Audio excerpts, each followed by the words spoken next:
परिचय तरफରୁ ଜାତୀୟ ରଜ ମହୋତ୍ସବ ସମ୍ପନ୍ନ। ଇସ୍ପାତ ନଗରୀ ରାଉରକେଲାର ଅଗ୍ରଣୀ ସାଂସ୍କୃତିକ ଅନୁଷ୍ଠାନ ପରିଚୟ ତରଫରୁ 4 ଦିବसीୟ 20ତମ ଜାତୀୟ ରଜ ମହୋତ୍ସବ ସେକ୍ଟର 5 ସ୍ଥିତ ଭଞ୍ଜ ଭବନଠାରେ ମହାସମାରୋହରେ ଅନୁଷ୍ଠିତ ହୋଇଯାଇଛି।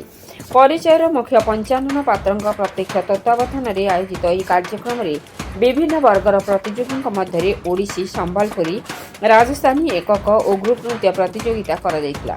ଓଡ଼ିଶାର ବିଭିନ୍ନ ସ୍ଥାନ ଉତ୍ତରାଖଣ୍ଡ, ରାୟପୁର, ବନାରସ, କଟନୀ ପ୍ରମୁଖ ଅଞ୍ଚଳରୁ ନୃତ୍ୟଶିଳ୍ପୀମାନେ ଅଂଶଗ୍ରହଣ କରିଥିଲେ। ସେହିପରି ବିଚାରକ ଭାବେ ଡକ୍ଟର ବେଦୁରତୀ ସୁରଜ, ଜ୍ୟୋତି ମାମ୍, ଅଜୟ ରୋଶନ, ଉପଦେଷ୍ଟା ପ୍ରସନ୍ନ ଦାସ ପ୍ରମୁଖ ଦାୟିତ୍ୱ ତୁଲାଇଥିଲେ। ଏହି କାର୍ଯ୍ୟକ୍ରମରେ ବିଭିନ୍ନ ଦିନରେ ରଘୁନାଥପଲ୍ଲୀ ବିଧାୟକ ଦୁର୍ଗାଚରଣ ତନ୍ତୀ, ରାଉରକେଲା ବିଧାୟକ ଶାରଦା ପ୍ରସାଦ ନାୟକ, କବି ତଥା ସାମ୍ବାଦିକ କୁଞ୍ଜ ବିହାରୀ ରାଉତ, ଚନ୍ଦ୍ରଶେଖର ଶତପଥୀ, ସୁକାନ୍ତ ଚନ୍ଦ୍ର ଖୁଣ୍ଟିଆ, ରାଧାକାନ୍ତ ମିଶ୍ର, କୁମାର ବେହେରା, ଡକ୍ଟର ସମର ମୁଦାଲି, କଳ୍ପନା ଶତପଥୀ ପ୍ରମୁଖ ଅତିଥି ଭାବେ ଯୋଗ ଦେଇଥିଲେ।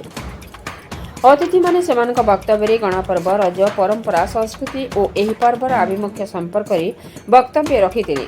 ପ୍ରତିଯୋଗିତାରେ କୃତିତ୍ୱ ହାସଲ କରିଥିବା ଓ ପରିଚୟ ତରଫରୁ ନିମନ୍ତ୍ରଣ ପାଇଁ ନୃତ୍ୟ ପରିବେଷଣ କରିଥିବା ଶିଳ୍ପୀମାନଙ୍କୁ ପ୍ରମାଣପତ୍ର ସହ ମେମୋଣ୍ଟ ପ୍ରଦାନ କରାଯାଇଥିଲା।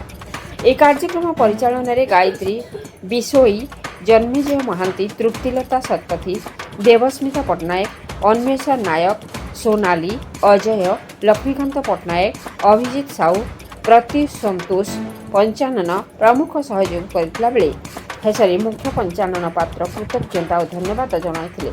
ରାଉରକେଲାରୁ କୁଞ୍ଜ ବିହାରୀ ରାଉତଙ୍କ ରିପୋର୍ଟ, ମସିହା ନ୍ୟୁଜ୍। ଆପଣ ମସିହା ନ୍ୟୁଜ୍ର ୟୁଟ୍ୟୁବ୍ ଚ୍ୟାନେଲକୁ ସବସ୍କ୍ରାଇବ୍ କଲେଣି କି? ଯଦି କରିନାହାନ୍ତି ଏବେ କରିନିଅନ୍ତୁ। ଏହାସହ ମସିହା ନ୍ୟୁଜ୍ର ଫେସବୁକ୍ ପେଜ୍କୁ ଓ ଟ୍ୱିଟରକୁ ଫଲୋ କରନ୍ତୁ। ତା ସହ ମସିହା ନ୍ୟୁଜ୍ର ଆପ୍ ଆସିଗଲାଣି। ନିଜ ମୋବାଇଲରୁ ପ୍ଲେ ଷ୍ଟୋରରୁ ଡାଉନଲୋଡ୍ କରିନିଅନ୍ତୁ। ଜୟ ଜଗନ୍ନାଥ।